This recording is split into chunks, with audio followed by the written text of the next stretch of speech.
ए मोर सवरिया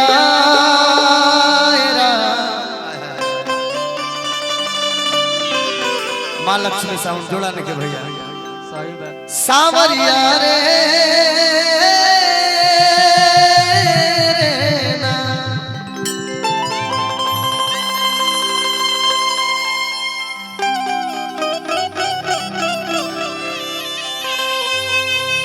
सावरी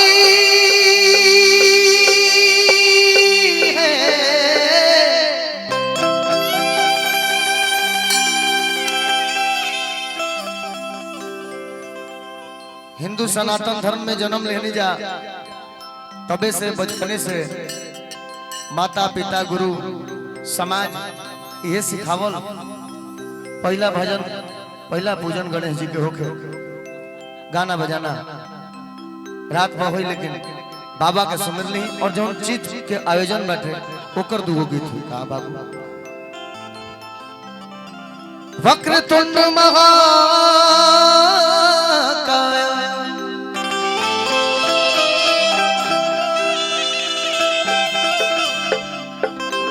सूर्य कोटि समप्रभा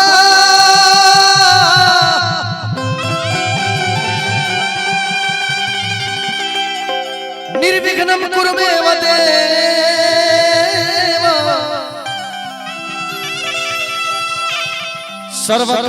सर्वकार्येषु सर्वदा।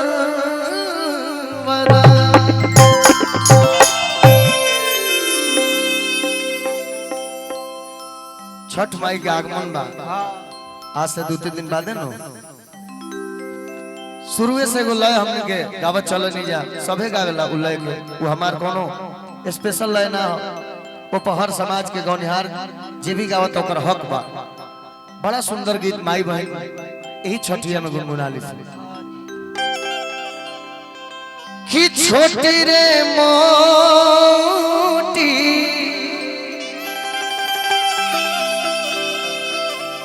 हर डोमेन बिटिया अकेला लामी होके छठ महान हो का है कहानी बहुत बा लेकिन मिलावला से मोटा मोटी जौना इस समाज में धारणा बा कि वो जौना बिरादर जौना जाति जौना समाज के आदमी से गलती से कोई छुआ जाइनु ढेर बन के पूजा पाठ करल तो जाके लोग नहाए लगे तोना समाज से माई तोना समाज के बिटिया से माई अपन छठ अपना पहला अर्घ के समान मनावे कि छोटी रे मोटी अरे डोमिन बिटिया अकेला लामी होके कला सुपले देखिए बहनी भाई बड़ भाई हमारे बैठल बन हाँ राजेश भैया की तरफ से आशीर्वाद आई तारा जने तो बुनियो पर लेने झीसियो नहीं थे आई हां जी हवा लागे नहीं थे कि कला सुपले अरे आई हो बिटिया या के हो ये लाई गणेश वंदना हमने गाने जा कि सुमिरा नवा करी तुहार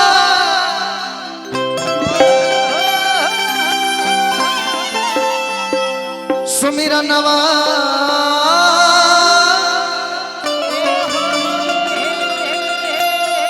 आगे करी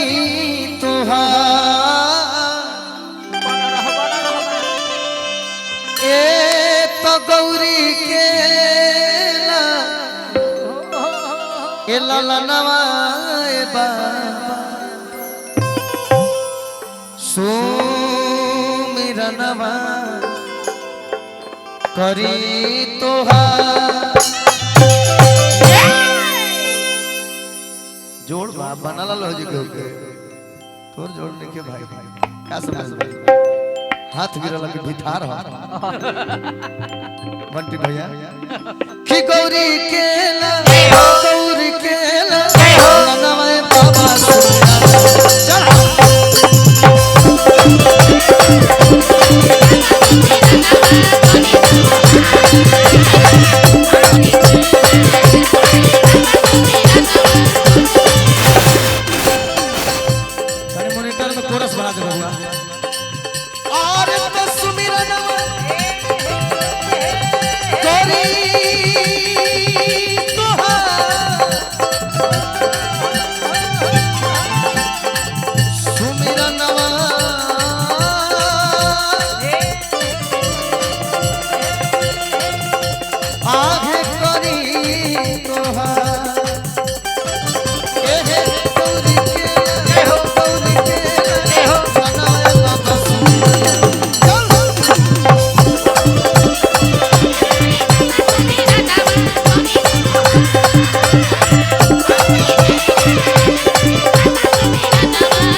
भाई हमारो प्रकाश पांडे जी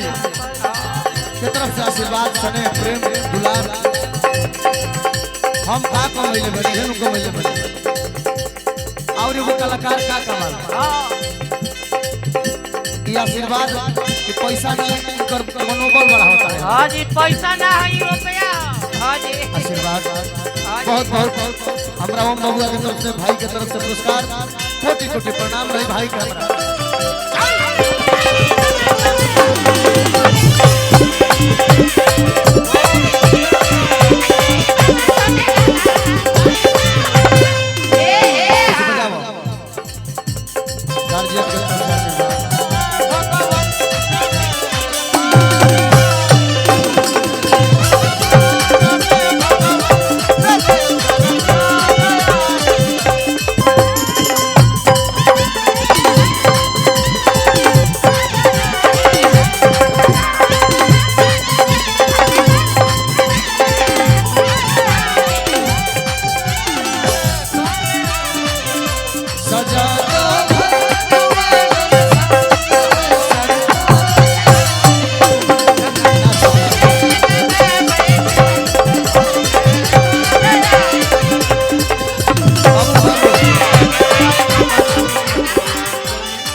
विष्णु ओझा जी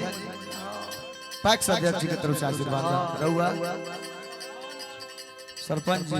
नमवा घोष यादव जी की तरफ से आशीर्वाद समिति जी अब बाकी बने विष्णु ओझा जी पैक्स अध्यक्ष जी की तरफ से आशीर्वाद हां जी हाँ लटका होती है लह लह दिल से तह तह दिल से हम तुरंत मारते नहीं चल मारते नहीं हम बजा लो लटकवाई है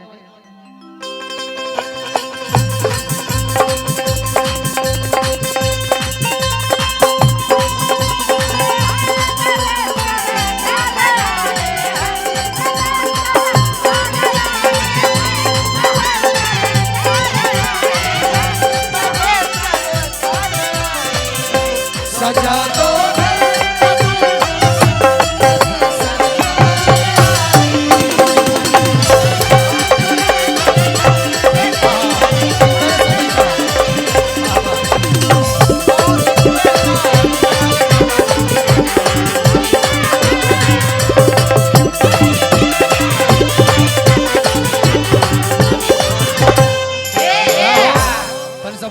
बाबू पलटे मतलब मेजर तो माइनर तो मेजर इतने बुझन कि ऐसन मनोहर मंगल अब बबुआ बुचिया है बेटी में सतैसा होता वाह वाह कि ऐसन मनोहर मंगल सुहावन सुंदर अरे सूरत हो ले बबुआ ए राजा जी ए राजा जी ए राजा जी करे तोरा हाजरूरत मुहूर्त खूब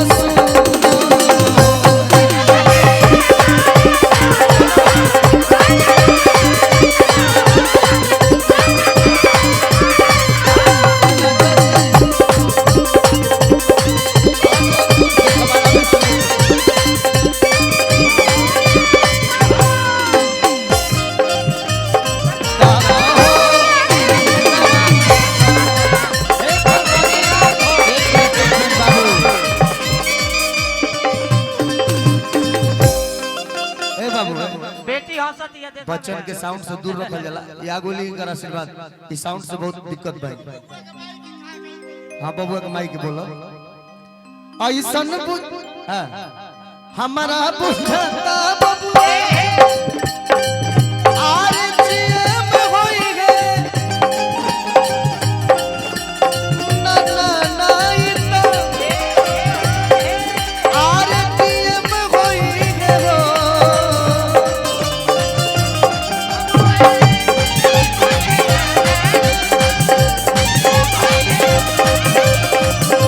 लला नहीं के सितारा की तस्वीर होई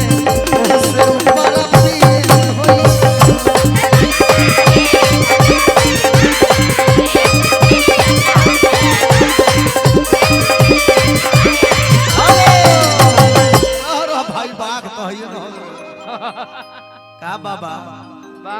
देखिए खाना ऐसा ढोलक अशोक भैया पीटल बड़ दे मुड़ी छोट हम जहाँ रहनी हुए तनी कुछ लोग मित्र भाई लोग आइल बा सोहर मंगल तो होइबे करे लेकिन बचिया आ गेली हो तो उनका स्वागत हम गा देनी हो जहाँ रहता है चल जा बुचिया खाते गौरी बात कहल चाहो कि बाबूजी के घरावा के फूलावा बेटिए हो तारे वाला फूलावा यो हो लेकिन पहले जहाँ रहे दार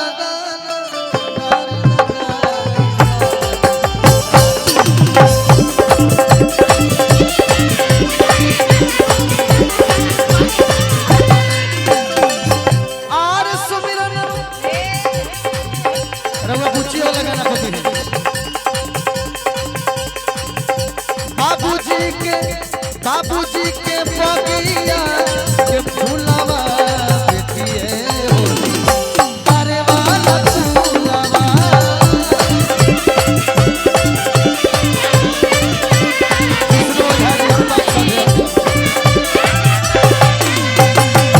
बाबूजी के बगिया के फूलवा बेटिए हो तारे वाला फूलवा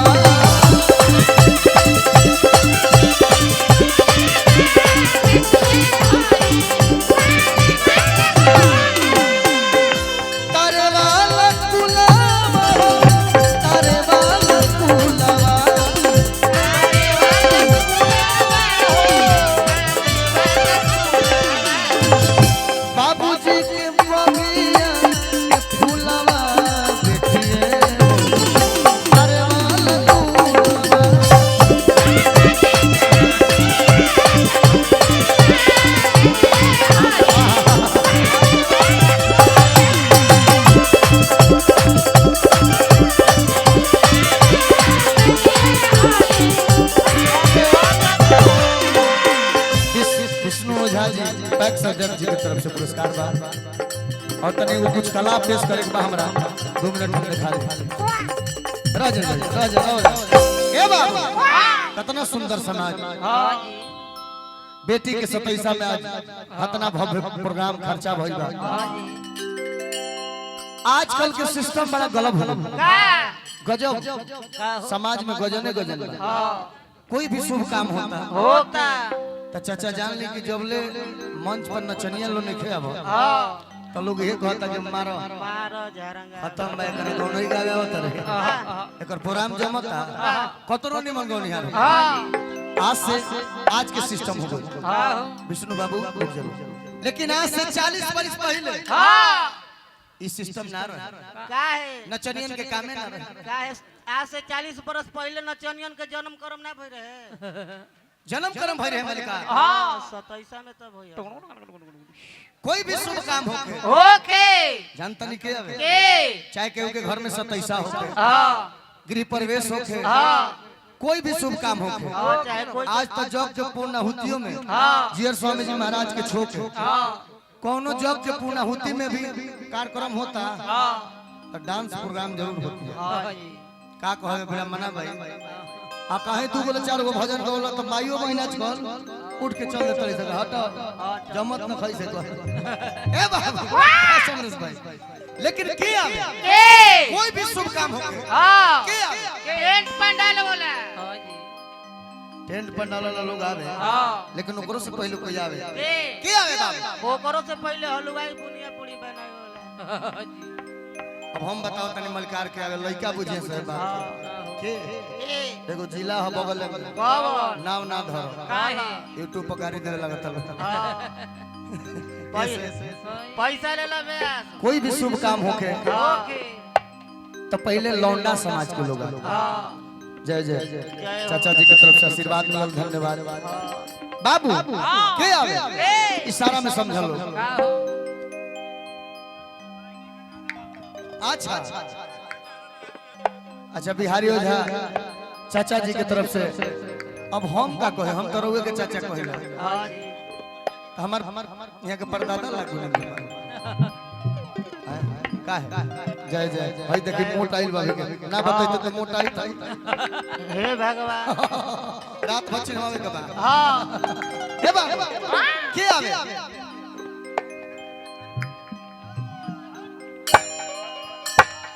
हाय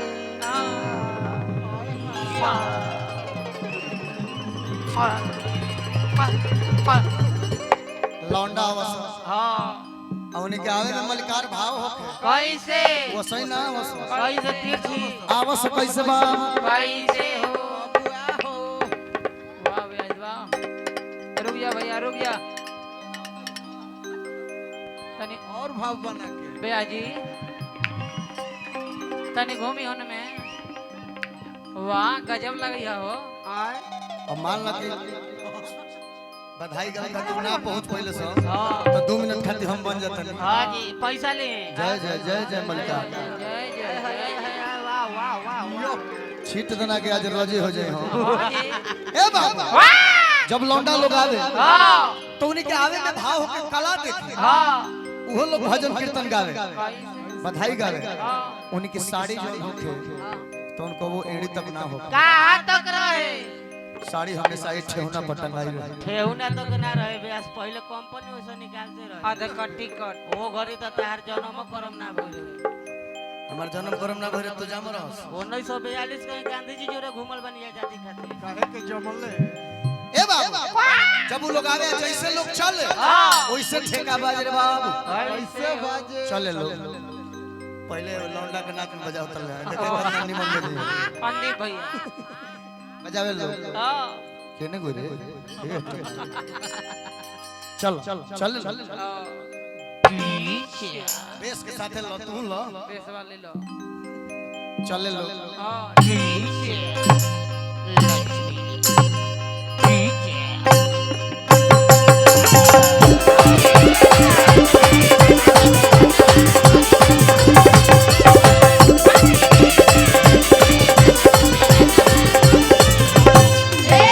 जय जय जय चाचा हमार चाचा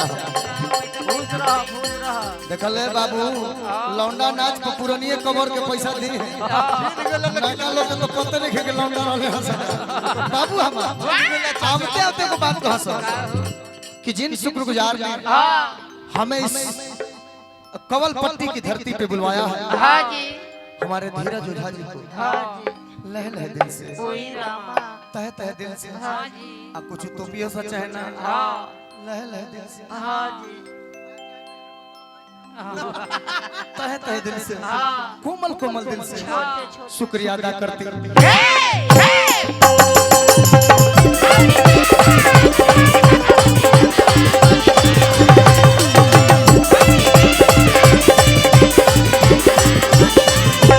बहुत बहुत आशीर्वाद कर दिया 40 रुपया ना 40 लाख बा हमारा केहू 2 रुपया दे वाला बा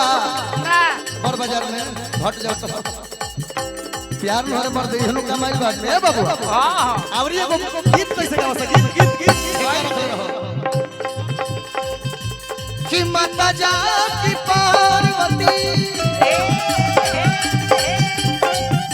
पिता महादेवा लड्डू बन के भोग सतगुरु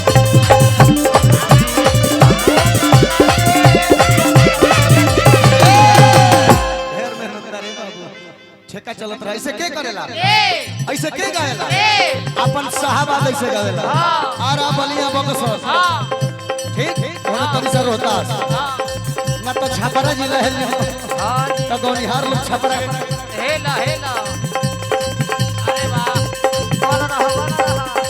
छपरा जिला गए हाँ अरे माता पार्वती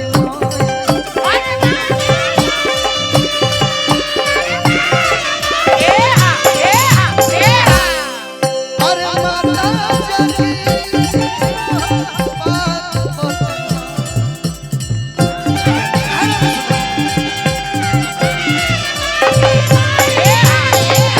बचिया जन्म ले बड़े सब पैसा बा तो सतैसा होके चाहे सोहर मंगल होके कन्हैया जी के रूप दर्शावल जाला। आ हा हा हा देखो के आई हमार गार्जियन के मंच पर आधे श्याम बाबा देखिए आज कई साल से मंच हमनी के दिला अपना दुआरी अपना गांव है और बाबा के स्नेह प्रेम अतने ना आफत मुश्किल में भी होला। बबुआ हमार तो कन्हैया जी खातिर एक लाइन कहाई हे मुरलियन छेड़ ले गाना समय कितना निमन बा श्याम जी के गाना गाओ तने राधे श्याम बाबा पधार मुरलियन छेड़ ले गाना हाय देखा गौरी बाबा सुना भैया हमार बनवा में नंद किशोर हो बंसी बजवैया कन्हैया